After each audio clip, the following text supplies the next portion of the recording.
I think we were expecting it just to be like a deflating tire in which you just become more efficient and more inefficient, and you have a problem, and then you kind of have to spend more time and effort repairing it rather than a car crash.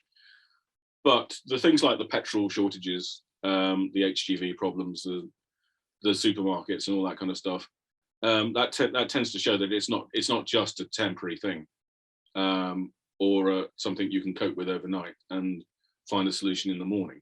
It's getting more serious than that.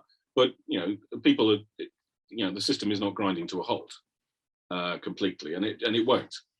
But it just shows that you don't have to create very many problems for a sophisticated economy to have serious problems, because supply chains were not very robust.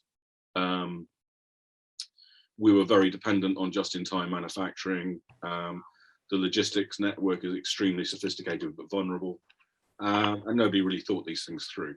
So it is, it looks a bit more like a car crash, but it's still probably just, the car's getting a bit rustier and needs more money spending on it. Just on exports, at the beginning of the year, we had the sort of the initial figures, and everyone said, oh, that's just January. And then we had the first quarter, and then we had the second quarter. I mean, surely it's going to show up at some point in a definitive way. Yeah, it has begun to show up that particularly, actually imports from the EU seem to be more damaged than exports, in that lots of EU companies just decided it's not worth the bother of selling stuff in the UK. And we know that lots of small, medium-sized enterprises have been very badly affected. So it does begin to show up. And one of the issues is the way we collect statistics, so that the ONS in the UK only counts finished goods as exports and imports. So if you have a component for the car factory, which you send across the border to France to be worked on in a French factory and then sent back, that doesn't count in the ONS figures. The French and the Germans do everything that crosses the border. And that's why the French trade figures show an absolute collapse of trade with the UK, and the UK figures tend not to. So we know there's a lot going on in lower trade, particularly with the EU, and particularly companies moving components around. So there's an awful lot of warehousing being created in the EU, which means that goods are just bypassing the UK. So it does show up. It's not. It's not going to be a complete collapse. There's not going to be, 10, 20% when the figures become clearer. I don't think it will be a gradual thing, and companies will have to adapt to it, and they will. But it will be a long-term decline of the trade deficit because of Brexit.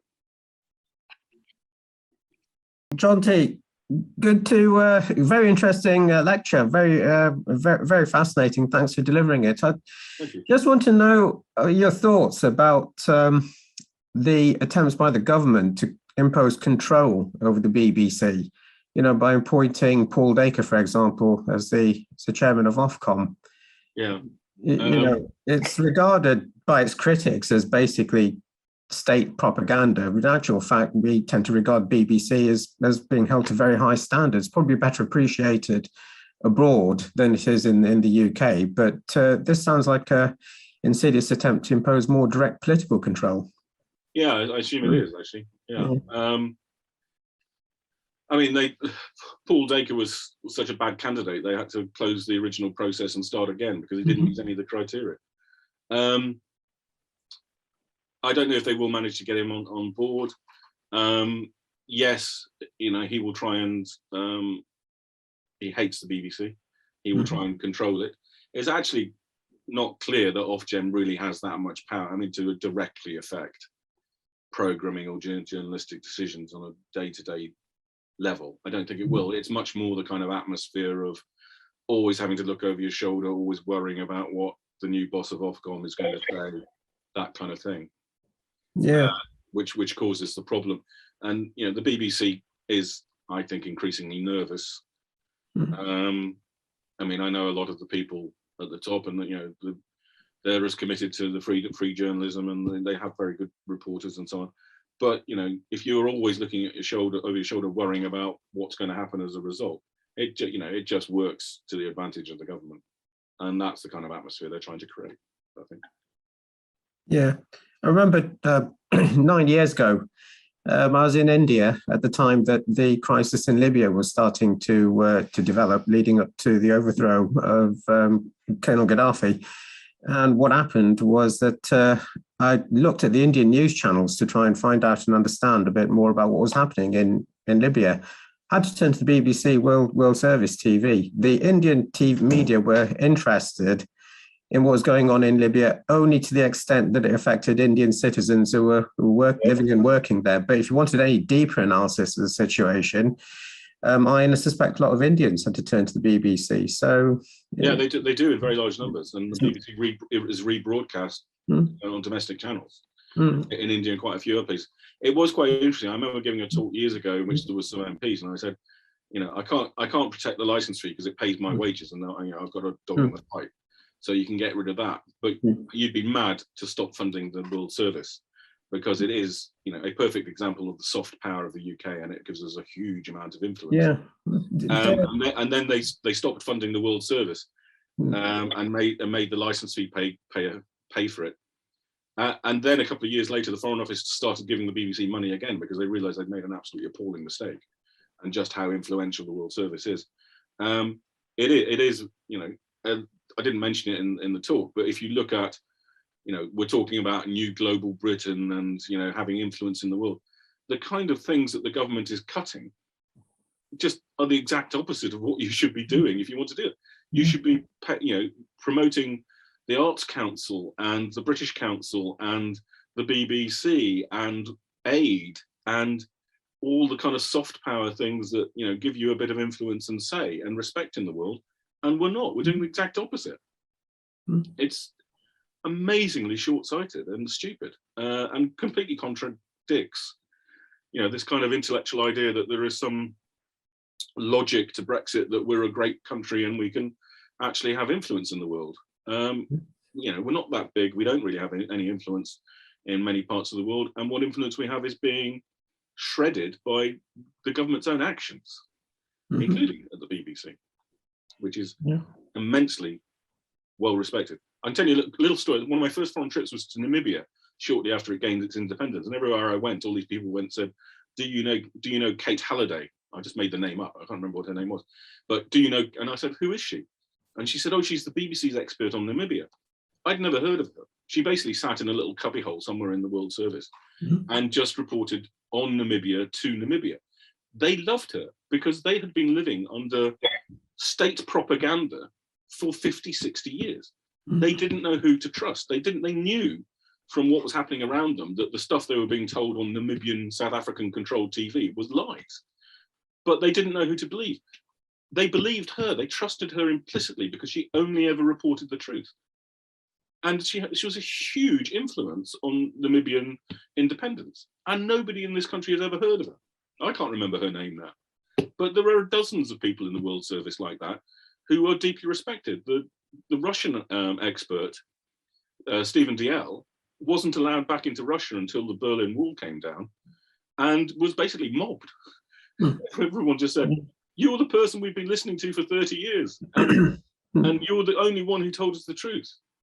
And nobody knew that. Even he couldn't, thought he was speaking into the wilderness. He didn't know if anybody was listening, but they were. And he was the only one they were listening to. He was the only one they trusted. Is the tale apocryphal, or did Mikhail Gorbachev turn to the BBC World Service when he was placed under house arrest during the attempted coup by the communist hardliners 30 years ago? Yes, he did. Yeah, I think he did, didn't he? Yeah. So, I mean, that just, and the same's true in places like East Germany as well. You know, in the big problem for the East German authorities is you could broadcast from Berlin, which was deep inside their territory. It was very difficult to block. So there was an awful lot of people there who they didn't really trust Voice of Freedom or America or whatever, but they did trust the BBC. And that when they heard it on the BBC, they knew it had happened. So it was the reopening of the Czech border, which allowed people to flood from East Germany via Czechoslovakia into West Germany. That was reported on the World Service. That was what. Any thoughts on how we could actually prevent the Fox Newsification of broadcast media in this country? Or? Well, you know, the trouble is that right-wing millionaires fund their media, fund the media. There's not much you can. I mean, the trouble is, it's, you know, the BBC is the best protection against that, and that's being undermined. I mean, I thought Andrew Neil was quite funny when he turned around and went, "Oh, it's all been a disaster. I didn't really want to have anything to do with this kind of thing." But you know, somebody else will always turn up and work for a right-wing channel. You know, GB News phoned me up the other day about an article I'd written in the New European and asked me to come on. And I just refused. I mean, I'm sure they would have paid me, but I'm not going to sell my conscience to those people. So. Might have been an opportunity to challenge their reasoning, if you can call it that. Yeah, but then you lend them a bit of dignity, don't you? I'd rather just ignore them and let them wither on the vine. Jonty, at the BBC, did you have any problems with their use of false equivalence? I mean, I recall with the climate change situation that they would regularly bring on people that denied climate change and people that those who knew absolutely nothing on the subject, and consider them to be equal with people that actually knew what they were talking about. So I seem to recall Ofcom finally, when Ofcom was given oversight of the BBC, they eventually came down and put them on notice that they could not repeat it. They then did exactly the same thing on other subjects. I'm wondering if you ever had any concerns about that yourself.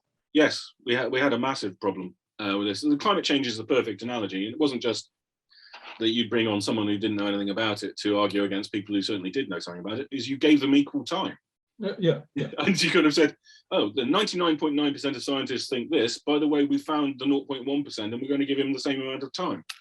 And as a much more serious thinker than myself on journalism said on this and Brexit, that when one person tells you it's raining outside and one person says it isn't, it's not the journalist's job to say one person says it's raining and one person says it isn't. It's the journalist's job to look out the bloody window. And that's what we didn't do. And I had serious concerns, and which I did raise during the referendum. Day after day, we would get a press release from the Remain camp saying things like, the CBI says it will be a disaster if we leave. And we couldn't do the report for the morning bulletins until we got a response from the Remain camp. And they would say something like, the CBI is funded by the EU, they're all liars. And we'd have to put it in. And I said, but we know this is a lie. The CBI isn't funded by the EU. We know that. And they said, no, that's their claim. You have to put it in. And then at one point, the BBC came up with a survey on Brexit, which showed it would be pretty disastrous. And the Leave campaign said, the BBC is funded by the EU and can't be trusted. And we couldn't work out what they meant by this, but the BBC runs a charity to promote journalism and free speech around the world. And that receives funding from numerous bodies, including the EU. So apparently the fact that a charity that the British BBC ran received some funding from the EU meant you could never trust anything that the BBC said. This was a real problem. And shortly before I left the BBC, I took part in a seminar, a lunchtime seminar on Brexit and the EU with several other journalists. And I said, quite openly, I said, I and many other journalists had real worries about the way we reported the referendum. And afterwards, my boss took me aside and said, if the Daily Mail gets hold of this, there's nothing we can do to protect you. You know, when we all knew that there were serious worries about what BBC did and how it reported it. It just basically said, on the one hand, this, on the other side, that, and claimed that was balanced. I didn't think it was balanced at the time, and I still don't. So if the picture is so clear and to a rational observer, the facts are fairly obvious, why do you think that reporting is generally so timid and qualified? There always seems to be at least two lines that gives the Brexiteers a little let out that they can cling on to. And this is very frustrating. I'm still arguing with Brexit friends. They say, well, the exports aren't down. That's just Remainer lies. And the pound is doing fine. So give us some sort of ammunition. Well, the pound isn't doing fine. I mean, it's down about 20% since Brexit. And as I said at the time, currencies fall on the foreign exchanges because the foreign exchange markets are determined that their economy is not as powerful or big as important as it was. So it's a vote of, it's a reality check. The problem is that many of these things are caused by Brexit, but there are other factors, and this does allow so COVID was the most fantastic camouflage ever. I mean, it's a tragedy, but it's been exploited ruthlessly by the Brexiteers. Anything that's bad that's happening is COVID, and there's very little you can do about it. That I gave a speech once in which I basically said pretty much this to a business organisation, and everyone liked it except for one guy who said, "You're the perfect explanation of why I never watch mainstream media. You're all liars. I get all my information from the internet." And frankly, he didn't know a thing. He didn't know what he was talking about. He knew absolutely nothing. Anne used to work at the BBC with me, and so it's a little, in fact, that there's a thing called the Reuters newsroom test. If you want to get a job at Reuters, you've got to pass the newsroom test, which is general knowledge in economics and politics and all kinds of things, and putting stuff in the right order of importance and things like that. And if you give that test to people who get all their news off the internet and think they know better than everybody else, they all fail. They can't spot a real story. They can't spot a true fact. They can't check data. They can't do anything. But they think they're better informed than everybody else. And there's I'm afraid that battle's been lost. That's part of the internet has basically done that. People live in a little cell with people who think exactly like them and swap information. So, and the government is, basically lying about it as well. I mean, you have ministers saying, well, there's shortages in Italy and the supermarket shelves are empty in Poland. And you just kind of know, we know this isn't true. We have people in Poland and Italy and they tell us it isn't true. But the BBC still says, the minister says this, and then they have to have a line which says, but our correspondent in Italy says there are no shortages. Or, so you don't understand the power of the government until you see something like this. This ability to just use ministers' reputation, their ability to get on TV, the huge press facilities and the money available to the government to basically spread what the truth they want to be known is virtually unstoppable. And that's why you always end up with this kind of, on the one hand, on the other hand, kind of coverage. I gave up on British television quite some time ago because it was doing my head in, to use the vernacular. And seeing as I married a German, we just started watching German TV, which seemed to be more intellectual, to my opinion. Mm. But I seem to have this vague memory from when I was a young lad of things like Tomorrow's World. And I don't know if such a thing exists anymore today, because I just remember kind of how much I picked up about the world in general from watching telly, and we only had 4 channels back then. Where's it all gone? What happened? Is Teletubbies the best we can do? Well, as George Orwell said, more is less. What's happened is this amazing diversification of channels means that each channel has less money to spend on itself. So, there are great examples of drama and education and history and everything, but they just spread much more thinly, I think, actually, is what's happened. And, you shouldn't underestimate how much the BBC's budget has been absolutely slaughtered. Okay. By successive Conservative governments, which are trying to basically destroy it, I would have said, or at least kowtow it. So yes, the golden days of 2 or 3 channels, which all the money was spent on 2 or 3 channels, has disappeared, and along with that has gone an awful lot of quality. So on a lot of the debates that Evan Davis has been having on Radio 4 with businesses, people he gets on who are pro-Brexit say, well, it's all very well, but we're going to get lots of investment in through Freeports. Yeah. And that's a lot of support for that, in Hartlepool, that kind of area. How about this for an answer? You want an answer? Well, funnily enough, I did do another in business on Freeports. And we went to Teesside and spoke to the mayor there, who was a Conservative and was desperate for a Freeport. And we went to Shannon, which was about the most successful European Freeport. which is actually where the Chinese Prime Minister went as a young official to see how to set up free ports in China. There's quite a few things you can say about them. First is there are lots of free ports in the EU. You don't have to leave the EU to set up free ports. We used to have quite a few in this country. We closed them because they were amazingly economically inefficient and a waste of time. Now, of course, they're the bright new future. Most free ports in Europe tend to be things like warehousing at airports. So you basically, the most like bonded warehouses where you don't pay any tax because they don't literally enter the country because it's a free port. But there are others which could be like the ones the UK wants to set up. The main point of them is that they don't create any investment. They just cost you a small fortune in tax. Because companies that were going to come to the UK go to the free port and don't pay any tax, rather than moving to, you know, Stevenage and actually paying tax and rents and rates and all that kind of stuff.